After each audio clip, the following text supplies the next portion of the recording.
pour les diriger. Il convient de préciser, M. Konamara, et c'est important, que le PPACI, le parti dirigé par le président Laurent Gbagbo, pour l'heure, n'est pas encore membre de l'État, c'est-à-dire susceptible d'avoir d'autres membres qui viendront. Monsieur le président Mandakani, que peuvent espérer les populations ivoiriennes de cette nouvelle plateforme politique? Elles, qui dans leur chair ont vécu la douloureuse expérience des crises post-électorales récurrentes, M. le président Mandakani. Les populations ivoiriennes n'ont rien à espérer qu'il soit autre chose que le remplacement d'un Ouattara par un autre Ouattara. Vous avez dit, Monsieur le Président? Les populations ivoiriennes n'ont rien à espérer qu'il soit autre chose qu'un remplacement de M. Ouattara par Ouattara bis. Ouattara 2. Ouattara 2. Donc je ne commencerai pas m'étonner. C'est-à-dire que ce serait plus grave. Parce que tout à l'heure, j'ai entendu, Mme Simone Gbagbo précise bien que c'est un mouvement non idéologique. Oui. Très bien. C'est-à-dire que, donc, pour elle, la question électorale n'est pas une question idéologique. Si j'ai bien compris. La question électorale n'est pas une question idéologique. Si j'ai bien compris. Je vais la citer, M. le Président Mandakani, pour que nous comprenions très bien ce qu'elle a dit. Elle dit: Cap Côte d'Ivoire va être un cadre permanent, non idéologique. Je vous ai bien compris. Non? Concertation et d'échange des partis politiques dans l'opposition. Continue.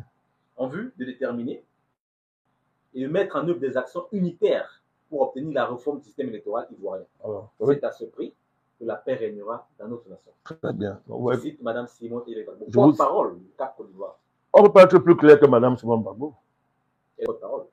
C'est ce que je dis, non. On ne peut pas être plus clair qu'elle. C'est tellement clair. Donc, c'est un cadre non idéologique. Avec pour objectif d'obtenir la transparence électorale, qui est donc soit cohérent, qui n'est pas une question idéologique. Oui, clair. Donc, pour Mme Gbagbo et leur groupe, la question électorale n'est pas une question idéologique. C'est le problème que nous avons avec justement ce type d'approche. Ce n'est pas aujourd'hui que ça commence cette affaire. La volonté de dire que le problème de la Côte d'Ivoire, c'est un code électoral transparent. Or, le concept même de code électoral transparent, c'est une idéologie. C'est une idéologie qui a seulement honte de s'assumer comme telle. C'est une idéologie. Parce que le consensus que les soi-disant politiciens porteurs du changement et d'alternance qu'ils font avec la communauté internationale sur la question de la réforme électorale, mais est un consensus très suspect et dangereux pour nos pays. Extrêmement dangereux parce que cette convergence entre les soi-disant oppositions porteurs de changement et d'alternance et la communauté internationale est la chose qui m'inquiète le plus quand j'écoute les acteurs de cette plateforme. Surtout une dame comme Simone Gbagbo. Le président Gbagbo, quand le FPI était au pouvoir, mais ils sont arrivés au pouvoir par les armes. Non. Mais pas l'élection. Pas une élection. Ça empêchait à la France de faire ce qu'elle a fait en Côte d'Ivoire. Ça empêchait la communauté internationale de faire ce qu'elle veut faire. Pas du tout, président. Mais alors, si vous dites que le problème, c'est la transparence électorale, cette transparence électorale-là, l'idée qu'il y a derrière, c'est quoi? Les mécanismes techniques de cette campagne électorale, qui les valident. Ce que vous voulez faire croire qu'ils sont aujourd'hui en capacité de faire valider, d'abord, l'idée qu'il y a derrière la transparence électorale, ces mécanismes techniques, ils veulent nous faire croire qu'ils sont en mesure de l'imposer sans l'accord de la communauté internationale qui assure la tutelle en Côte d'Ivoire. Je pose la question. Il faut prendre les gens pour des idiots. Respecter Mme Simone Gbagbo ne veut pas dire qu'on va accepter n'importe quoi qui vient de sa part. On a beaucoup de respect pour son parcours, le combat qu'elle a mené, c'est notre maman. Mais ce n'est pas une raison pour le signer un chèque en blanc quand elle dit des choses qui ne tiennent pas. Ça ne tient pas la route. Je la cite elle parce que c'est elle que nous respectons dans cette plateforme. Le reste là, ça ne nous intéresse même pas. Elle est la figure au moins qu'on peut respecter là-dedans. Mais quand on l'entend valider de tels propos, ça pose problème. C'est-à-dire que, prenons ça, ok, d'accord. Le problème de la Côte d'Ivoire, c'est la transparence électorale. Cette transparence a pour fonction et pour le petit pouvoir faire accéder au pouvoir quelqu'un qui serait légitime. reconnu par le peuple ivoirien. C'est ça la démarche, je suppose ça. Bon, ok, je dis donc, ok. Cette transparence peut-elle mettre en péril les intérêts des impérialistes en Côte d'Ivoire et il le fait? Ah, mais parce qu'ils ont prouvé que non. Mais attendez, je pose la question. Donc, non. C'est la transparence électorale, comme ça a été le cas avec le président Gbagbo, est en contradiction dans la pratique politique et la mise en œuvre du programme de celui qui a été élu. Si ça rentre en conflit avec les intérêts de la communauté internationale en Côte d'Ivoire, est-ce qu'ils vont l'accepter? Est-ce qu'actuellement, cette plateforme est en mesure d'imposer à la communauté internationale une transparence électorale qui ne garantirait pas leurs intérêts en Côte d'Ivoire? Non. On a alors fait quoi? Peut-être qu'elle veut imposer un rapport de force politique qui est... Non, ils ont bien dit, ils ont bien dévoilé leur plan. Leur objectif, c'est l'alternance. Oui, c'est la coalition pour l'alternance pacifique. Les Ivoiriens peuvent se payer à l'alternance. Qu'est-ce que l'alternance dans les conditions ivoiriennes aujourd'hui? C'est simplement mettre à la tête du pays un dirigeant qui ne va pas énerver la communauté internationale. C'est ça l'alternance. Parce que si ce n'est pas l'alternance, vous faites la révolution. La Côte d'Ivoire, c'est ça. Si c'est l'alternance, ça veut dire quelqu'un qui ne doit pas énerver la communauté internationale. Je l'ai dit tout à l'heure, par le profil du coordonnateur. Je vais devenir. Et la gravité de son choix, et la gravité qui signifie son choix, la gravité du choix de cet individu. Donc, vous voyez très bien que, le débat, l'enjeu dont est clair. Non, on veut seulement, il faut placer quelqu'un. Il faut remplacer Ouattara. Sans toucher les intérêts de la communauté internationale. Moi, qu'on me demande comment ça peut être compatible avec les intérêts de la population ivoirienne et de la Côte d'Ivoire. Est-ce qu'on peut faire mieux en la matière que Ouattara? Est-ce qu'on peut faire mieux en la matière que Ouattara? On s'assimile dans une situation, ils vont même faire pire que Ouattara. Parce qu'en la matière, on ne peut pas faire mieux que Ouattara. En termes de civilité, en termes de satisfaction de la communauté internationale, on ne peut pas faire mieux que Ouattara. Donc la tendance, alors là, vous faites quoi? Moins que lui? C'est vous qui dites, monsieur le président. Non, je démontre. Et bien, vous le démontrez.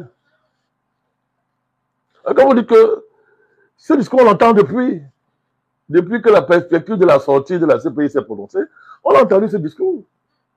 J'avais déjà dénoncé, attirer l'attention des gens là-dessus, que le problème de la Côte d'Ivoire, c'est la transparence électorale. Ok, d'accord. Mais le contenu là, qui a mis quoi dedans? C'est pas cette plateforme qui a mis quoi dedans. Justement, elle a choisi cette stratégie pour faire front commun, pour faire consensus avec la communauté internationale. Voilà ce que veut la communauté internationale. La question fondamentale est celle qui se pose dans des pareils cas d'Afrique. Est-ce que la transparence électorale, si elle va à l'encontre des intérêts de la communauté internationale, est-ce que celle-ci va l'accepter? Non. 2. Est-ce que cette plateforme est en mesure de s'imposer face à la communauté internationale? Non. En tout cas, dans son libéré, il n'a pas l'intention de le faire. Non, dans le fait de facto, il n'y a pas de rapport de force à se voir. Ils ne peuvent pas. S'ils pouvaient, ils n'auraient pas fait ce qu'ils font là. Donc, on est en face d'une offre politique à la communauté internationale consistant à dire que bon, lâchez Ouattara sans vous inquiéter parce que à la place de Ouattara 1, il y a un Ouattara 2 qui vous rassure. Regardez le profil de M. Thiam. Ça fait 5 ans que je dis aux Africains. Le président du PDC-RDA. Ça fait plus de 5 ans que je dis aux Africains, bientôt ça fait plus de 5 ans, que voilà celui qu'on prépare pour remplacer Ouattara. Vous l'avez dit, président. N'a-t-il pas le même profil que M. Ouattara? Il est un ancien financier. À la différence que M. Ouattara n'est pas officiellement un LGBT. M. Thiam, en plus, c'est un LGBT assumé. Lui, c'est un homosexuel décomplexé. Il paraît même qu'il dans son rapport, il a même une femme. Je dis qu'il paraît. Étant pas dans ses incidents, mais j'entends qu'il aime une femme. Lui-même, c'est là que lui, il faut même qu'on transforme ses hormones. Une fois. Ça pouvait se faire. Pour qu'il fasse la transition vers un nouveau genre. Alors, moi, je me pose des questions. Ce n'était pas un jeu. Est-ce que si on est sérieux aujourd'hui, là, en termes de valeur, la Côte d'Ivoire est en train de devenir une nation arc-en-ciel. Récemment, la Côte d'Ivoire avait protesté contre le phénomène des Woubi qui prenaient l'emploi en Côte d'Ivoire. Ben, on est un Woubi.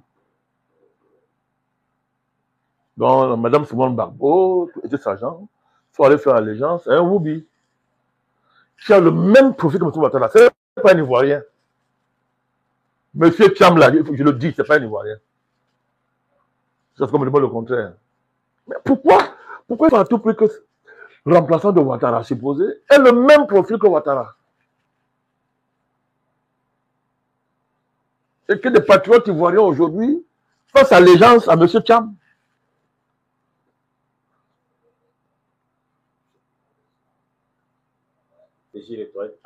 C'est tout. Oui, c'est tout. Pour qu'on arrive au pouvoir. Et moi, ça me fait beaucoup réfléchir. Ça me fait beaucoup réfléchir. Bon, heureusement, nous qui suivons de très près la situation, voilà, nous savons que ce n'est pas par cette voie que viendra le changement en Côte d'Ivoire. Nous le savons. Donc, nous sommes très sereins face à tout ça. Moi, j'appelle ça agitation. C'est quand même extraordinaire. Comment des Africains peuvent continuer à considérer qu'un monsieur comme Thiam peut être une référence en Afrique? Au point d'incarner la tenance dans un pays comme la Côte d'Ivoire. Thiam, c'est une référence. Un homme qui refuse d'être un homme, de manière financière, c'est-à-dire un banquier international, un financier. Mais Ouattara, on nous a vendu Ouattara comme étant le plus grand économiste de l'Afrique. Avec pour ça de référence, j'étais directeur adjoint au FMI. Mais on le voit à la pratique. On voit à quoi sert son économie. On voit l'idée que Ouattara fait de l'économie. Les mêmes raisons nous sortent un type qui n'est ni homme ni femme, on ne sait même pas d'où il sort. Mais sous le prétexte que non, il va rassurer certains milieux internationaux, eh bien, on fait de lui le coordonnateur de la plateforme au point pour lui donner une certaine responsabilité, etc., etc. Ça, aucune sagesse politique, aucun génie stratégique ne peut justifier de telles démarches. Il n'y a là aucune sagesse. Il n'y a pas là de génie stratégique là qui sont à l'œuvre là. Je vous dis, je n'ai pas voulu dire plus par respect pour Mme Simone Gbagbo. J'aurais été quand même plus sévère si elle n'avait pas le respect pour son parcours. Là-dedans, il n'y a pas de sagesse, il n'y a pas de stratégie, il n'y a rien là-dedans.